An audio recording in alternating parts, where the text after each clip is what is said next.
Salam, hər vaxtınız xeyir, hörmətli tamaşaçılar. Bugün sizi ölkədə inkişafda olan ekstremal idman növlərindən biri ilə, bəli, arxada da gördüyünüz kimi uçuşa hazırlaşan qanatları görürsünüz. Söhbət yamaç paraşütündən gedir. Bildiyimiz kimi ölkəmizin relyefi və aeroloji şəraiti bu idman üçün ideal imkan yaradır. Elə isə kimi gözləyirik? Gəlin uçuşa birlikdə hazırlaşaq.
Bu idman növü hələ də tam inkişaf etməyib. Hüquqi boşluq və federasiyanın olmaması beynəlxalq lisenziyalı pilotlarımızın ölkədə bu idmanı təbliğ etməsinə böyük maneələr yaradır. Əfsuslar olsun ki, qonşu ölkələrlə müqayisədə infrastruktur və təhlükəsizlik standartları da tam rəsmi deyil.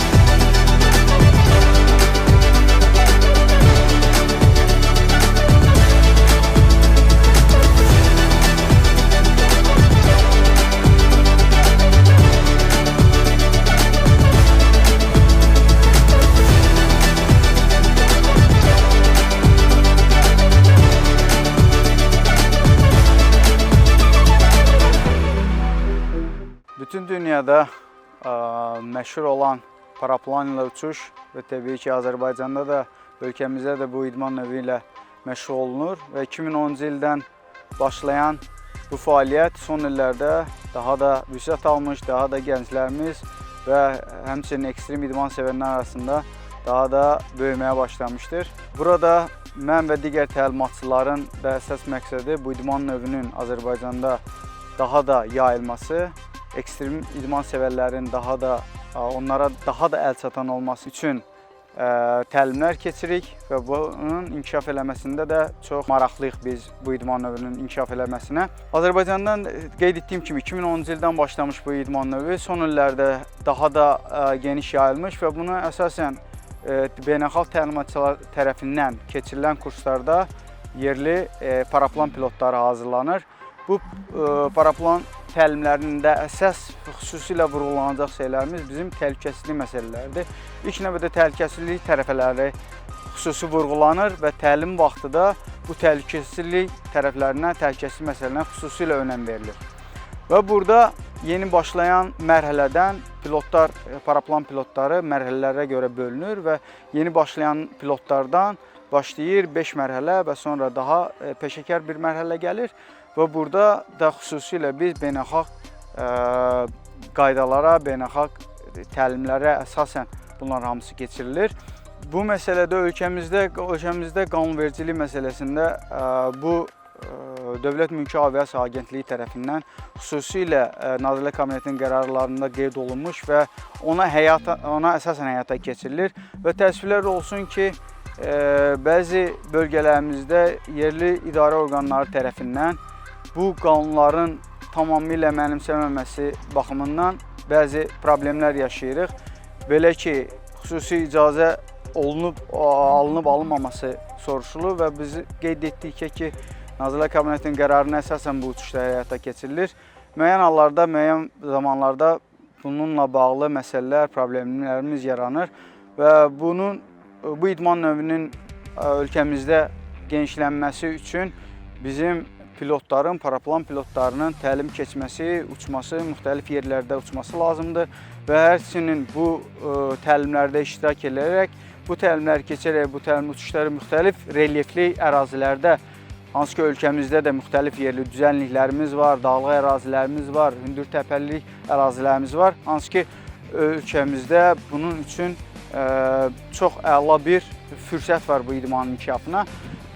Və bunun üçün paraplan pilotlarının hazırlanması və dünya səviyyəsində yarışlarda iştirak eləməsi üçün və xüsusilə bizim ölkəmizdə qeyd etdiyim ki, müxtəlif relyefli ərazilərdə uçmaları lazımdır. Amma təəssüf ki, qeyd etdim, yerli idarə orqanları tərəfindən bizim müəyyən bir problemlərlə üzləşirik və istərdim ki, dövlət orqanlarımız bizə bu sahədə, bu işdə bizə kömək olsun və bu idmanın inkişafında biz də iştirak edək və bu idmanı inkişaf elətdirək. Bura sərhədlərin bitdiyi yerdir. Bura qorxunun yox, cəsarətin hökm sürdüyü məkandır. Siz sərhəd tanımayanlara baxırsınız. Niyə yamaç paraşütü? Yamaç paraşütü digər idmanlardan fərqli olaraq qeyri-adi bir romantikaya malikdir.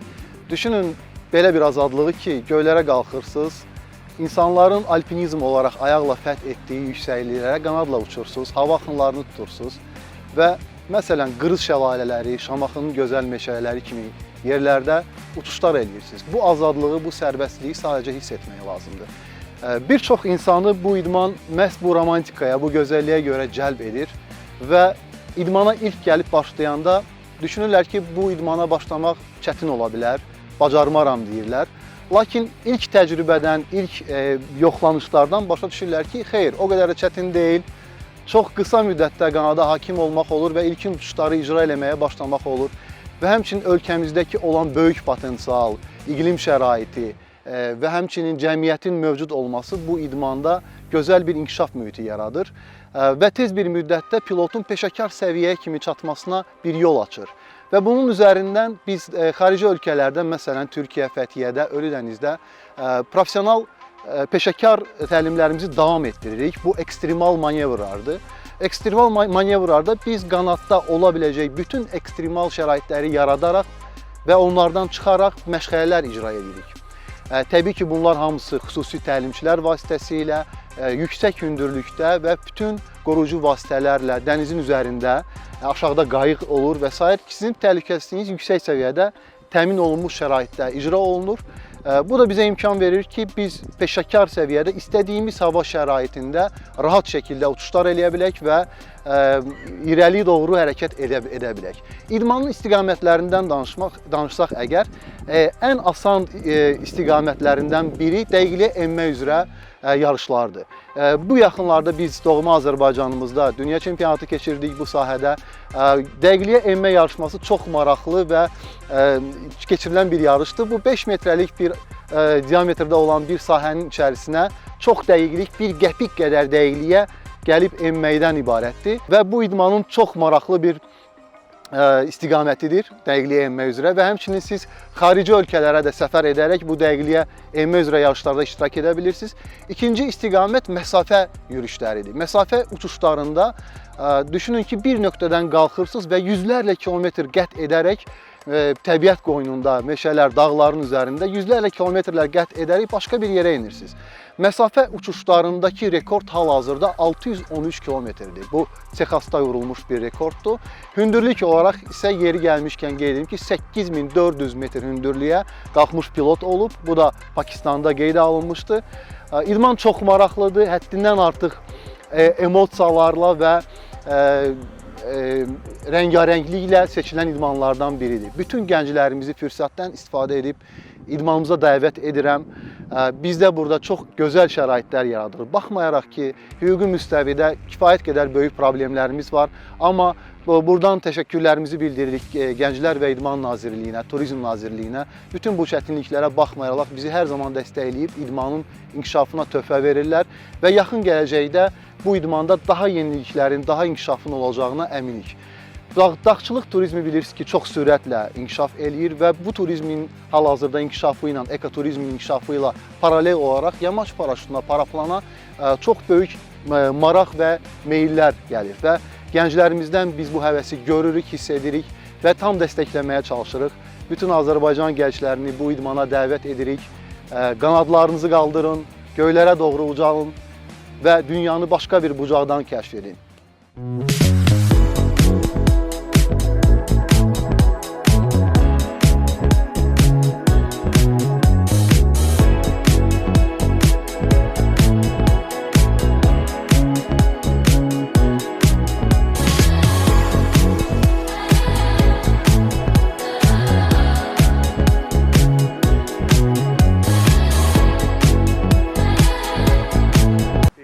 Azərbaycanın relyefi və areologiyası bu idman növü üçün təlim və yarış imkanları çox yaradır. İdmançıların isə tək arzusu var, federasiyanın qurulması. Əgər federasiya qurularsa və bu baş verdiyi təqdirdə ölkəmizdə son 5 il ərzində regionun ən yaxşı yamaç paraşütü mərkəzinə çevrilə bilər.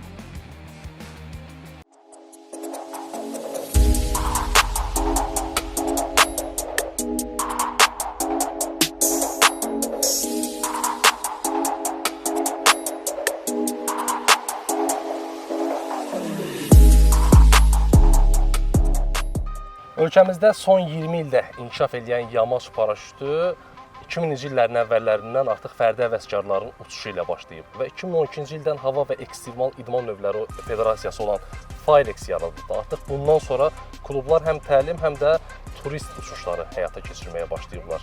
Hazırda isə yanımda peşəkar pilotlar var və onlar özlərini təqdim edəcəklər. Bu idman növünün maraqlı və həyəcanlı, eyni zamanda problemli tərəflərini danışacaqlar. Buyurun, elə sizdən başlayaq birinci. Mən Xəyyam Sadıqlı, solo və tandem yamaç paraşütü pilotuyum. Xəyyam, bu idman növünün ən həyəcanlı tərəfi nədir? Təbii ki, ekstrem dedikdə onsuz da adrenalin yada düşür, həyəcan ağla gəlir, amma sırf yamaç paraşütündə həyəcan nədən ibarətdir? Ümumiyyətlə, ayağınız yerdən kəsildiyi andan etibarən adrenalin və həyəcan pilotda artıq pik səviyyəyə çatır. Lakin səviyyə artdıqca, pilot səviyyəsi artdıqdan sonra bu adrenalin bəs eləmir. Və səviyyəsini irəliyə aparan pilotlar artıq daha fərqli manevrlara və daha fərqli hərəkətlərə məşq eləməyə başlayırlar və burada artıq bu idman növünün digər budağı ortaya çıxır və bu da akrobatik uçuşlardır, yəni akro uçuşlar. Dünyanın fərqli nöqtələrində hal-hazırda bu cür uçuşlar həyata keçirilir və Azərbaycanda da əminəm ki, bunun üçün uyğun landşaft və uyğun coğrafiya var. Uyğun hava şəraitlərində olduğu halda burada da akro hissəsini inkişaf etdirmək mümkündür. Çox sağ olun, təşəkkür edirəm Xəyyam. Bu idman növünün əsasən turistik baxımdan da danışmaq lazımdır və bu barədə bizə istədim siz danışasınız. Benim adım Serdar Şahin, yaklaşık 30 yıldır Azerbaycan'dayım. Aynı zamanda uluslararası paraşüt firmalarının Azerbaycan temsilcisiyim. Hem İspanya'nın hem Fransa'nın Azerbaycan temsilcisiyim. Turizm cihetinden danışmak istedim ki bu sadece idman növü değil, ülkelerin en büyük turizm aktivitesidir. Bu yakın ülkelerimizden ve Türkiye'de en büyük aktivitelerden bir tanesidir. Bizim coğrafi olarak da ülkemiz buna çok uygun. Turizmin her bölümünde, her şehirde bunu yapabiliriz. Evet. Turizmin için aynı zamanda bizim uluslararası dünyanın her yerinde uçabilen, uluslararası T2 belgesi olan, sertifikası olan tandem pilotlarımız da var. Çok üzr istəyirəm. Tandem pilotu nə deməkdir? Tamaşaçılarımızı daha aydın var. Tandem pilotları demek ki tek kişilik uçuş değil, ilk defa uçan bir ve uçan pilota derler. 2 kişilik uçuş diye. Yani mən indi uçsam, Bəli. qardaş mənə. Evet. Bu aynı zamanda dünyanın her yerinde uçabilir. Yani bu belge sadece burası için geçerli değil, dünyanın her yeri için geçerli. Təşəkkür edirəm, çox sağ olun. Elə tandemdən danışmışkən, buyurun. Siz bu barədə danışın. Salam, mənim adım Ənvər Əhmədzadədir. 5 ildir yamaç paraşütü ilə tandem uçuşları həyata keçirdirəm. Yəni ikili uçuşlar. Bir çox qonaqlarımızla uçuş həyata keçirmişik, yerli, xarici. Bu idman növündə Azərbaycanda da yerli maraqlar həddindən artıq çoxdur. Yəni yerli qonaqlarımız da olur, uçuşlar həyata keçirdirik. Türkiyədə də uçuş həyata keçirmişəm, bir çox yerində uçuş həyata keçirmişəm. Bu göstərir ki, tandem uçmaq üçün xaricdən qonaqlar gəlirlər ki, yamaç paraşütünə uçuş həyata keçirsinlər. Azərbaycanda bu idman növü inkişaf eləsə, təbii ki, xarici qonaqlarımızın da sayı artacaq. Buna maraq da artdığına görə turizm sahədə inkişaf olacaq. Yerli, yəni bizim yerli insanların bu idman növünə marağı var. Ümumiyyətlə ekstrema marağımız var bizim. Bəli, çox düşünürlər ki, yerli qonaqlarımızın marağı yoxdur, amma bu tamamilə səhvdir. Mən uçuş həyata keçirdim. Bu 5 il ərzində bəlkə də 4-5 minə yaxın uçuş həyata keçirmişəm. Bunun böyük bir qismi yerlilərlə olub. Yerli qonaqlarımız çoxdur. Daha çox xanımlar daha çox üstünlük daşıyır. Çünki xanımlar daha çox maraq daşıyır bu idman növünə. Mən şəxsən bir kişi olaraq maraq o qədər də yoxdur, amma həqiqətən burada sırf o avadanlıqları geyindikdən sonra, yəni biri var adi sosial şəbəkədə görəsən və yaxud da sizin uçuşları indirməsi, məşq prosesinizi görəndə adamda bir qədər maraq yaranır. Bir də var o alətləri geyinəndən sonra sırf əllərini tam açıb qaçanda o qanadın yuxarı qalxması həqiqətən də adamın bir qədər ayağını yerdən kəsmək istəyir. Maraqlıdır. Bəli. Zaten ən həyəcanlı vaxt o vaxtdır ki, biz ümumi hazırlaşdıqdan sonra qonağa deyirik ki, artıq qaçışa başlayacağıq. Biz ilkin mərhələ qaçışla başlayırıq uçuşlara. 2-3 addım qaçdıqdan sonra artıq havalanırıq. Paraşüt özü bizi havaya qaldırır. Proses beləncəli olur. Ən həyəcanlı vaxt o qaçış vaxtıdır, qonaqlarda yaranan həyəcan vaxt. Yüksəyə qalxdıqca isə yüksəkdən aldığımız həzz, mənzərə. Tandem uçuşları çox da belə düşünürlər ki, sadəcə ekstremdir. Biz yəni uçuş müddəti boyunca iki variant veririk. Yəni istəyirsə sadəcə yavaşca uçuş həyata keçirilə bilər, istərsə tandem uçuş həyata keçirilə bilər. Yəni ekstremlə, maksimum ekstrem edə bilərik. Burada havada manevrlər edirik və adrenalini qaldırırıq. Amma elə qonaqlarımız var ki, deyir ki, mən sadəcə mənzərəyə baxmaq istəyirəm və düzgün yavaş uçuş həyata keçirmək istəyirəm. Görüm göydən 100 metr, 200 metr yuxarıda Bəli. Nə həyəcanlar yaşayacağam. Elə qonaq var ki, ikinci hətta üçüncü dəfə uçuş həyata keçirilir və deyir ki, mən sadəcə əllərimi açmaq istəyirəm və uçuşdan həzz almaq istəyirəm. Başqa heç bir şey istəmirəm. Çox sağ olun, təşəkkür edirik. Sağ olun. Mikrofonunuzu odaq sizə, özünüzü təqdim edin. Salam, Faiq Hüseyn, solo pilotam. Mən federasiyanın əsas 3 funksiyasını görürəm. Birinci funksiya odur ki, beynəlxalq yarışlarda təmsil etmə. Hazırda beynəlxalq yarışlarda biz Azərbaycanı təmsil edə bilmirik, çünki federasiyamız yoxdur. Federasiyamız olsa Azərbaycan bayrağında həm yarışlarda, beynəlxalq yarışlarda Azərbaycanı təmsil edərik. Bu birinci funksiyadır. Həmçinin bizim Qarabağ bölgəsinin relyefi uçuşlar üçün çox əlverişlidir. Bu beynəlxalq yarışları Azərbaycanda təşkil edə bilərik. Bunun üçün də federasiya lazımdır. Bu birinci funksiyadır ki, beynəlxalq yarışların keçirilməsi.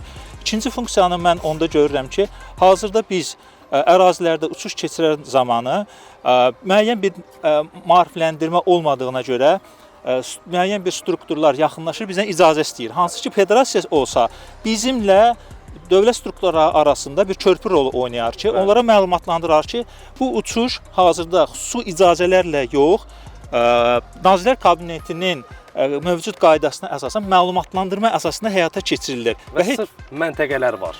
Bəli, müvafiq məntəqələr var ki, orada uçuş keçirilə bilər və heç bir orqandan xüsusi icazə tələb olunmur. Sadəcə olaraq naviqasiya strukturu məlumatlandırılmalıdır. Bu ikinci funksiyadır ki, mütləq şəkildə federasiyası olsa töhfəsi olacaq. Üçüncü funksiya təhlükəsizlikdir ki, hazırda bizim təhlükəsizliklə bağlı pilotlar özləri bilgilidir, məlumatlıdır. Amma bunun üçün bir baza lazımdır. Baza yaratmaq lazımdır ki, qaydalar yaratmaq lazımdır. Bunlar izlənilməlidir ki, təhlükəsizlik uçuşları, təhlükəsiz şəkildə uçuşlar riayət olunsun. Bu üçüncü funksiyadır. Çox sağ olun, təşəkkür edirik. Sağ olun. Gördüyünüz kimi, yəni beynəlxalq pilotlarımız var. Beynəlxalq lisenziyalı pilotlarımız var, amma təəssüflər olsun ki, onların ölkədə necə deyirlər, həm təlim uçuşları keçirməyə, həm yarışlar keçirməyə xüsusi məntəqələr yoxdur. Ümidvarıq bunların hər biri öz yerinə düşər.